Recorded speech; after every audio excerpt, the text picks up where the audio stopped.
नमस्कार, सुप्रभात, good morning. मी प्राजक्ता तांडे. सकाळच्या पहिल्या बातमीपत्रामध्ये आपलं सगळ्यांचं स्वागत. आणि बातमीपत्राच्या सुरुवातीलाच राजकीय गोटातली मोठी बातमी. एकनाथ शिंदे समर्थक आणि सदा सरवणकर तसंच ठाकरे समर्थक शिवसैनिकांमध्ये पुन्हा एकदा वातावरण तापल्याचं चित्र पाहायला मिळालं.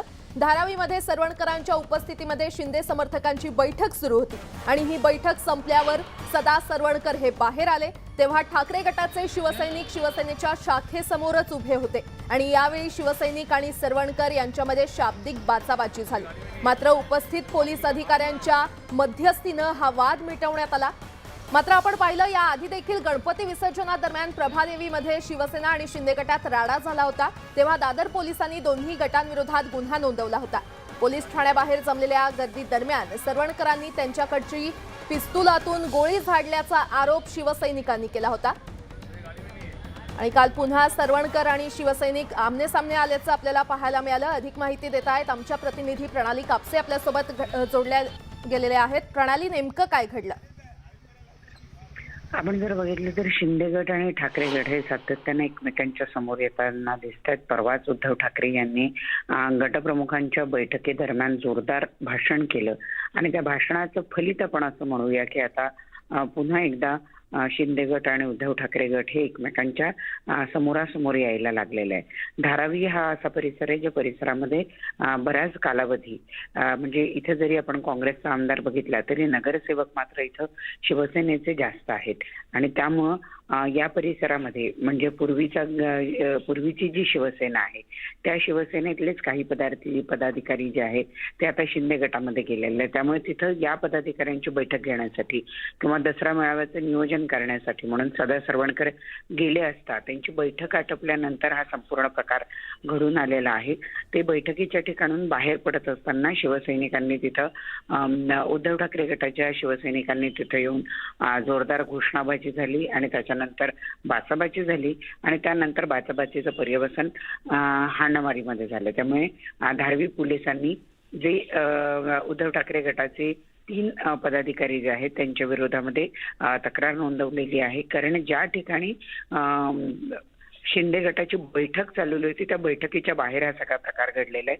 त्यामुळे त्या ठिकाणी उद्धव ठाकरे गटाचे पदाधिकारी पोहोचले आणि त्यांच्या वतीनं हा सगळा जी घोषणाबाजी ती झालेली आहे.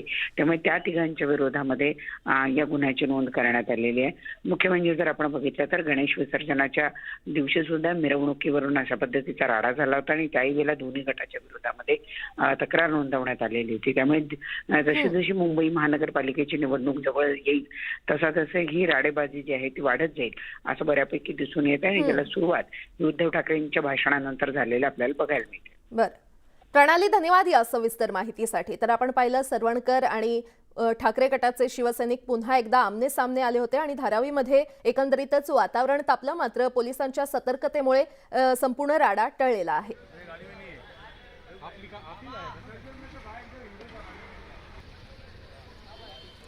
शिवाजी पार्कवर दसरा मेळाव्यासाठी शिवसेनेला परवानगी मिळणार की नाही यावर आज सुनावणी होणार आहे. शिवाजी पार्कवर यंदाचा दसरा मेळावा होणार की नाही आणि झाला तर तो कुणाचा, उद्धव ठाकरे गटाचा की शिंदे गटाचा, या प्रश्नाचं उत्तर आज मुंबई उच्च न्यायालय देणार आहे.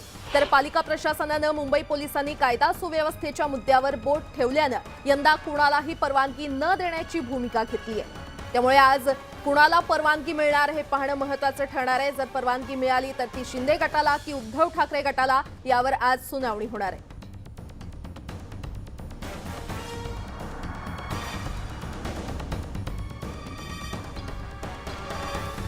परळी बीड नगर या रेल्वे मार्गावर आज पहिल्यांदाच नगर ते आष्टी प्रवासी रेल्वे धावणार आहे. अहमदनगर ते आष्टी या 67 किलोमीटर अंतरावर पहिली पॅसेंजर रेल्वे गाडी धावेल.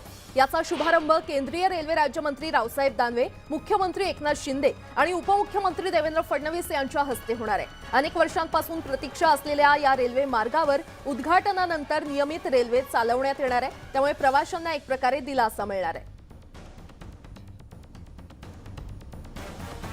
वळूयात पुढच्या बातमीकडे. मुंबई उच्च न्यायालयानं रुपी बँक आणि बँकेच्या ग्राहकांना आता मोठा दिलासा दिलेला आहे. रिझर्व्ह बँक ऑफ इंडियानं बँकेवर कारवाई करत बँकिंग व्यवसायाचा परवाना रद्द करण्याच्या निर्देशाला कोर्टानं 4 आठवड्यांसाठी म्हणजेच 17 ऑक्टोबरपर्यंत स्थगिती दिली आहे. आरबीआयच्या निर्णयाविरोधात बँकेनं केंद्रीय अर्थ मंत्रालयात दाद मागितली असून यावर याच दिवशी सुनावणी अपेक्षित आहे, हे लक्षात घेऊन ही स्थगिती देण्यात आलेली आहे. तर रुपी सहकारी बँकेवर रिझर्व्ह बँकेनं सर्वंकष बंधनं घातली असून बँक अवसायनात काढण्याचा आदेश देण्यात आला होता. तर हा आदेश काढताना रिझर्व्ह बँकेनं 6 आठवड्यांचा अवधी दिला होता. ही मुदत नुकतीच संपली आहे. मात्र या आदेशाविरोधात आता तसंच आदेशास अंतरिम स्थगिती मिळण्यासाठी बँकेनं अर्थ मंत्रालयातील सहसचिव यांच्यापुढे अपील दाखल केली आहे.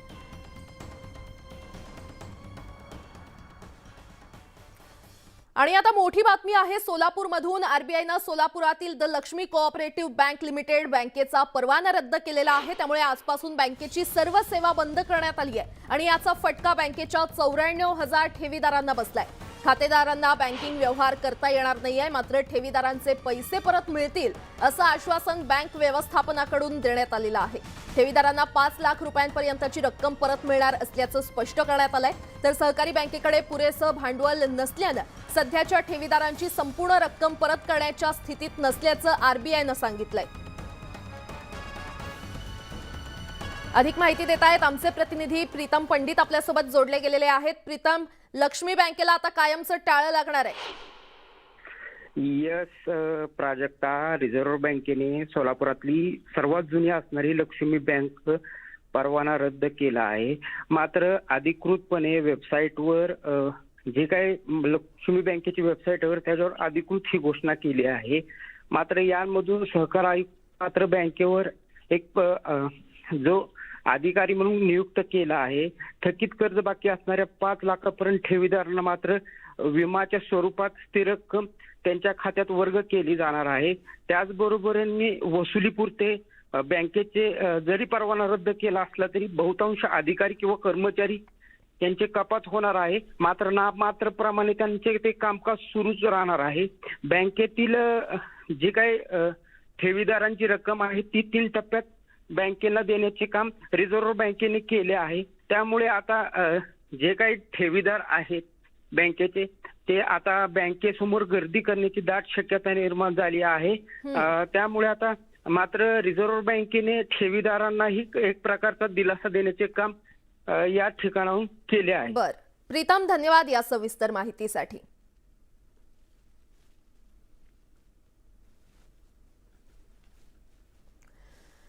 आणि आता सगळ्या महत्त्वाच्या बातम्या पाहूयात वेगवान स्वरूपात.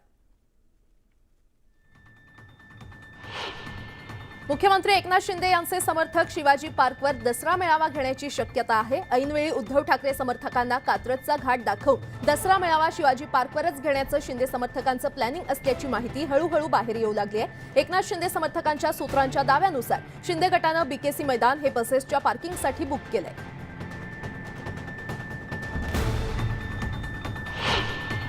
मुख्यमंत्री एकनाथ शिंदे यांनी दिल्लीमध्ये संभाजीराजे छत्रपती यांची सदिच्छा भेट घेतली. या भेटीमध्ये त्यांनी मराठा समाजाच्या मागण्यांबाबत सविस्तर चर्चा देखील केली.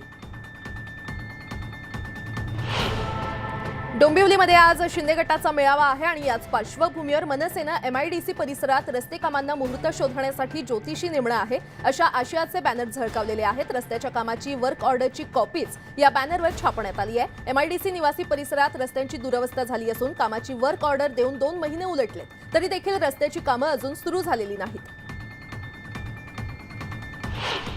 नवाब मलिक यांच्या जामीन अर्जावर गुरुवारी वरिष्ठ वकील अमित देसाई यांच्याकडून युक्तिवाद करण्यात आला. जामीन अर्जावर पुढील सुनावणी 27 सप्टेंबर रोजी होणार आहे. तर ईडीच्या वतीनं नवाब मलिक यांच्या वैद्यकीय तपासणीसाठी समिती स्थापन करण्याकरता न्यायालयात अर्ज दाखल करण्यात आला. मुक्ताईनगर येथे मुख्यमंत्र्यांनी घेतलेल्या सभेनंतर एकनाथ खडसे यांनी मुख्यमंत्र्यांनी येऊन निराशच केल्याचं म्हटलंय. कुठलंही पॅकेज दिलं नसल्याची टीका एकनाथ खडसे यांनी केली आहे. त्यावर आमदार चंद्रकांत पाटील यांनी एकनाथ खडसेंनी 60% अपंगाचे सर्टिफिकेट मागेच मिळवले अशी चर्चा रंगल्या होत्या असं म्हटलंय. तर 60% अपंग असल्याचं त्यांना कदाचित ऐकू आलं नसेल असा टोला देखील लगावला. जेएसडब्ल्यू कोकणात सुमारे 4200 कोटींची गुंतवणूक करणार असल्याची माहिती उद्योग मंत्री उदय सामंत यांनी दिली. तर जेएसडब्ल्यू सोबत उद्योग विभाग लवकरच सामंजस्य करार करणार असून यातून 75,000 तरुणांना रोजगार देण्याचा मानस राज्य सरकारचा आहे अशी माहिती उदय सामंत यांनी दिली. चंद्रपुरात 20 टन वार्षिक क्षमतेची पेट्रोलियम रिफायनरी स्थापन करणार असल्याची घोषणा केंद्रीय पेट्रोलियम मंत्री हरदीप सिंग पुरी यांनी केली आहे. चंद्रपुरात 20 टन वार्षिक क्षमतेची पेट्रोलियम रिफायनरी स्थापन करणार असल्याचं त्यांनी म्हटलं. चंद्रपूर लोकसभा मतदारसंघावर लक्ष केंद्रित करण्यासाठी पुरी यांची पक्षाकडून नियुक्ती करण्यात आली आहे. पेट्रोलियम खात्यानं 252 पासून 400 मिलियन मेट्रिक टन वार्षिक रिफायनिंग क्षमता वाढवल्याची माहिती दिली आहे. वांद्रे वर्सोवा सीलिंग प्रकल्पाच्या मुंबईतल्या जागांसाठी चेन्नईमध्ये मुलाखती घेतल्याचा आरोप आदित्य ठाकरेंनी केला. शिंदे गटाचे आमदार किरण पावसकर यांनी ॲप्को कंपनीच्या मुलाखतींची कागदपत्रच माध्यमांसमोर आणत या दाव्याची पोलखोल केली आहे. या मुलाखतींमधून 1750 कामगारांची भरती केली असून अवघ्या 9 जागांसाठी चेन्नईमध्ये मुलाखती झाल्याचं त्यांनी म्हटलेलं आहे.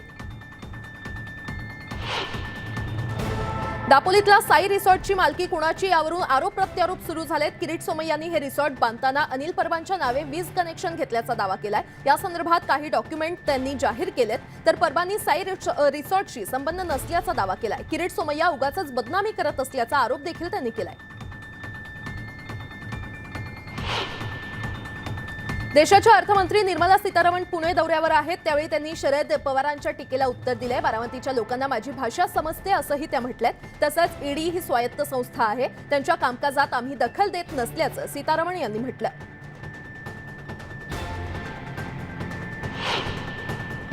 टिटवी ओरडते तेव्हा अशुभ घडतं अशी टीका माजी महापौर किशोरी पेडणेकर यांनी शीतल म्हात्रे यांच्यावर केली होती. त्यावर शीतल म्हात्रे यांनी जोरदार प्रत्युत्तर दिलंय. शीतल म्हात्रे यांनी अलिबाग येथील जिल्हा आढावा बैठकीत प्रत्युत्तर देताना आता मुंबई महानगरपालिका निवडणूक जवळ आली आहे, काहीतरी अशुभ घडेल असं समजून घ्यावं असं प्रत्युत्तर दिलंय.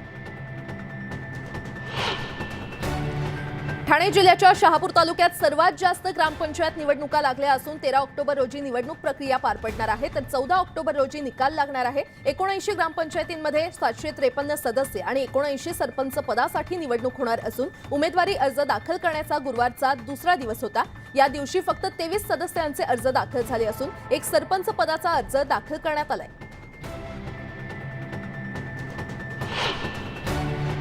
नंदुरबार जिल्ह्यात 207 ग्रामपंचायतींच्या निवडणुकांना सुरुवात झाली आहे. मात्र नामनिर्देश भरण्यासाठी इच्छुक सेतू केंद्रांवर गर्दी करतायत. संबंधित वेबसाईट स्लो असल्यानं इंटरनेटचा स्पीड मंदावत असल्यानं सेतू केंद्रावर गर्दी होतीये.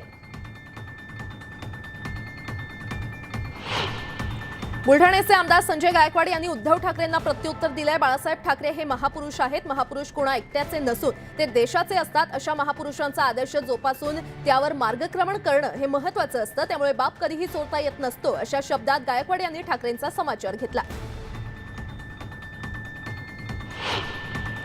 शिंदे गटाकडून 25,000 शिवसैनिक सोलापुरातून दसरा मेळाव्याला मुंबईला जातील असा दावा संपर्क प्रमुख शिवाजी सावंत यांनी केला. 30 तारखेपर्यंत सोलापूर जिल्ह्यातून माहिती गोळा करून पुढील नियोजन करणार असल्याचं सावंत यांनी म्हटलं.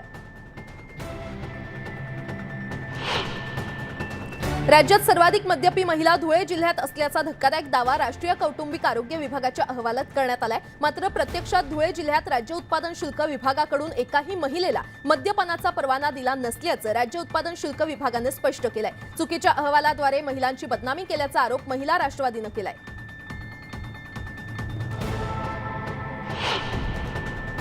औरंगाबादचं नामकरण संभाजीनगर करण्याच्या राज्य सरकारच्या आव्हान याचिकेवर उच्च न्यायालयाच्या सुनावणीमध्ये याचिका फेटाळण्यात आली आहे. हायकोर्टानं औरंगाबाद खंडपीठाकडे दाद मागण्याचे निर्देश याचिकाकर्त्याला दिले. एकनाथ शिंदे यांच्या सरकारनं महाराष्ट्रात राहणाऱ्या मुस्लिम समाजातील लोकांचं हित लक्षात घेऊन मोठा निर्णय घेतलाय. लोकांच्या आर्थिक आणि शैक्षणिक विकासाच्या स्थितीचा सविस्तर अभ्यास करण्याचे आदेश दिले. या कामासाठी राज्य सरकारनं 33.9 लाख रुपयांची अर्थसंकल्पीय तरतूद केली आहे. भामरागड तालुक्यात मुसळधार पावसामुळे कुडकेली आणि चंद्रा या 2 नाल्यांना पूर आल्यानं पुलावरून पाणी वाहतंय. पुरामुळे वाहतूक बंद झाली आहे, मात्र नागरिक पुरातून नाला पार करत असल्याचं समोर आलंय. बुलढाणा जिल्ह्यातील जळगाव जामोद ग्रामीण शासकीय रुग्णालयात रुग्णवाहिका उपलब्ध असताना देखील रुग्णवाहिका रुग्णासाठी उपलब्ध करून न दिल्याचा कारभार समोर आलाय. यावरून शासकीय रुग्णालयाचा भोंगळ कारभार चव्हाट्यावर आलाय.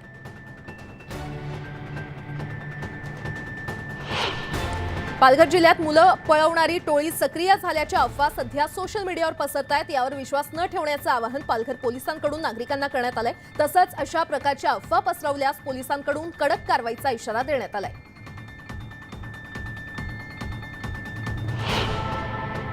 अकोला एटीएसनं जळगाव येथील मेहरून परिसरातील तिघांना ताब्यात घेतलंय, तर चौकशी झाल्यानंतर दोघांना सोडण्यात आलं, तर एकाला अटक झालेली आहे. पीएफआय या घटनेच्या संदर्भात ही कारवाई झाल्याची चर्चा असून पोलिसांनी मात्र याला दुजोरा दिलेला नाही. मुंबईच्या एका गुन्ह्यात या संशयिताला अटक करण्यात आल्याची माहिती पोलिसांनी दिली आहे.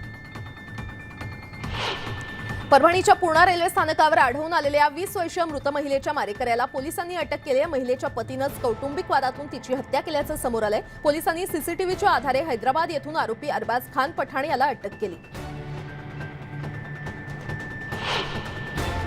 पुणे सोलापूर महामार्गावर पेट्रोलिंग दरम्यान करताना 19 लाखांचा गुटखा जप्त केलेला आहे. या प्रकरणी दोघांना अटक करण्यात आली आहे.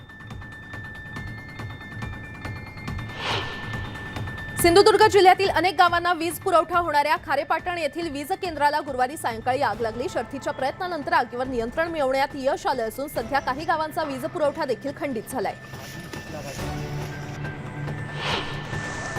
मुंबई गोवा महामार्गावर लांजा इथे गॅस वाहतूक करणारा टँकर अजनारी पुलाचा कठडा तोडून नदीत कोसळला. टँकरमधील केबिनमध्ये एक अडकल्यानं त्याचा मृत्यू झाला. दरम्यान या टँकरमधील गॅस बाहेर पडत असल्यामुळे या पुलावरून होणारी आणि गोव्याच्या दिशेनं जाणारी वाहतूक वळवण्यात आली होती. ब्रेकनंतर आपलं पुन्हा एकदा स्वागत आणि आता उर्वरित बातम्या पाहूयात वेगवान स्वरूपात. दिल्लीत सरसंघचालक मोहन भागवत यांनी एका मशिदीला भेट दिली. यावेळी त्यांनी ऑल इंडिया मुस्लिम इमाम ऑर्गनायझेशनचे प्रमुख उमर अहमद इलियासी यांच्याशी चर्चा केली. भेटीनंतर इलियासींनी त्यांचा राष्ट्रपिता म्हणून उल्लेख केला. पश्चिम बंगालच्या ओडिशामध्ये मोठ्या उत्साहात दुर्गा पूजा केली जाते आणि याच पार्श्वभूमीवर ओडिशातील एक मुस्लिम कलाकार देवीसाठी आरास साकारतोय. कटकमध्ये दुर्गा पूजेनिमित्त भव्य मिरवणूक काढली जाते. यासाठी आरास साकारण्याचं काम हा तरुण करतोय. हरियाणात मुसळधार पाऊस झाला. पावसामुळे दिल्ली गुरुग्राम महामार्गावर पाणी साचलं असून वाहतूक ठप्प झाली. महामार्ग बंद झाल्यानं वाहन चालकांचे प्रचंड हाल झाले. इराणमध्ये हिजाब प्रकरणी अटकेत असलेल्या महासा अमिनोचा पोलीस कोठडीमध्ये मृत्यू झाला. त्यानंतर इराणमध्ये तणाव निर्माण झालाय. काही ठिकाणी आंदोलनांना हिंसक वळण लागलं असून पोलिसांच्या कारवाईमध्ये आतापर्यंत 31 आंदोलकांचा मृत्यू झाला. भारत आणि ऑस्ट्रेलिया यांच्यात आज दुसरा T20 सामना खेळवला जाणार आहे. 3 T20 सामन्यांच्या मालिकेत ऑस्ट्रेलियानं 1-0 आघाडी घेतली आहे. त्यामुळे आज नागपुरात होणाऱ्या निर्णायक लढतीकडे क्रिकेट प्रेमींचं लक्ष लागलंय.